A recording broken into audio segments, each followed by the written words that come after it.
Today we will be reading Chapter 8 of Frindle by Andrew Clements. Chapter 8, Mightier Than the Sword.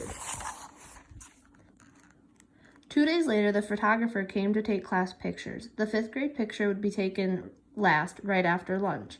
That gave Nick and his secret agents plenty of time, and they whispered something into the ear of every 5th grader. All the individual pictures had been taken, and finally it was time for the group picture. Everyone was lined up on the auditorium stage. Everyone's hair looked great, and everyone was smiling.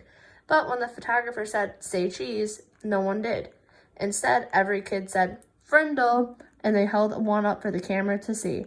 The photographer was out of film, so that shot was the only 5th grade group picture he took. 6 of the 5th grade teachers were not pleased, and Mrs. Granger was furious. No one had really wanted to make the teachers mad. It was just fun. It also got all the kids in the school talking about the new word, and when people pick up a new word, they say it all the time. The kids at Lincoln Elementary School liked Nick's new word, a lot. But not Mrs. Granger. The day after the class picture, she made an announcement to each of her classes, and she posted a notice on the main bulletin board by the office. Anyone who is heard using the word Frindle instead of the word pen will stay after school and write this sentence 100 times. "I am writing this punishment with a pen, Mrs. Granger." But that just made everyone want to use Nick's new word even more. Staying after school with the lone Granger became a badge of honor. There were kids in her classroom every day after school. It went on like that for a couple of weeks. One day near the end of 7th period, Mrs. Granger asked Nick to come talk to her after school. "This is not detention, Nicholas. I just want to talk." Nick was excited. It was kind of like a conference during a war. One side waves a white flag, and the generals come out and talk. General Nicholas Allen. Nick liked the sound of it. He stuck his head in Mrs. Granger's doorway after school. "You wanted to talk with me?" "Yes, Nicholas. Please come in and sit down." When he was settled, she looked at him and said, "Do you think this Frindle business has gone far enough? It's a disruption to the school, don't you think?" Nick swallowed hard, but he said, "I don't think there's anything wrong with it. It's just fun, and it really is a real word. And it's not a bad word, just different. And besides, it's how words really change, isn't it? That's what you said." Mrs. Granger sighed. "It is how a word could be made up brand new, I suppose, but the word pen, should it really be replaced by that other word? The word pen has a long, rich history. It comes from the Latin word feather, pinna. It started to become our word pen because quills made from feathers were some of the first writing tools ever made.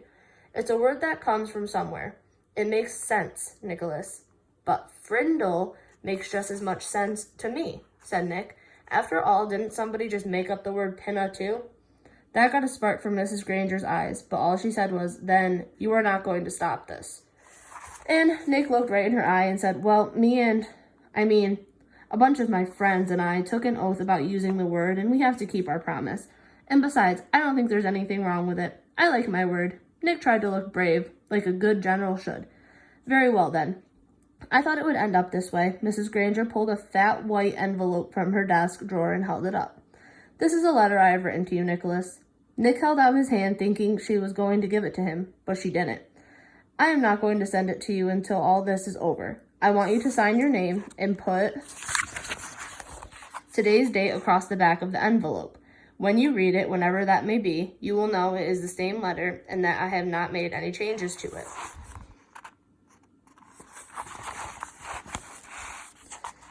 "This is weird," Nick said to himself, but to Mrs. Granger, he said, "Sure," and he signed his name in his best cursive, and he put the date under it. Then Mrs. Granger stood up abruptly and said, "Then that is all for today, Nicholas," and made the best word win. There was a frown on her face, but her eyes were different, almost happy. And Nick was halfway down the hall before it hit him. She likes this war, and she wants to win, real bad. Walking to the school the next day, Pete had a great idea. "How about we see if we can get every kid in the whole 5th grade to go up and ask Mrs. Granger, 'Can I borrow a Frindle?'" "You mean Mrs. Granger, may I borrow a Frindle?" said Dave. "Got to use good grammar. Don't want to upset dangerous Grangeress." "Sounds good to me," said Nick. "She can't keep everyone after school, can she?" Almost 80 kids stayed after school with Mrs. Granger that day. They filled her room and spilled out into the hallway. The principal had to stay late to help, and they had to arrange 2 special late buses to get all the kids home. And the next day, all the 5th graders did it again, and so did a lot of other students, over 200 kids. Parents called to complain, the school bus drivers threatened to go on strike, and then the school board and the superintendent got involved. And about this time, the principal of Lincoln Elementary paid a little visit to the home of Mr. and Mrs. Allen. She wanted to talk to them about their son, the one in 5th grade, the one named Nick.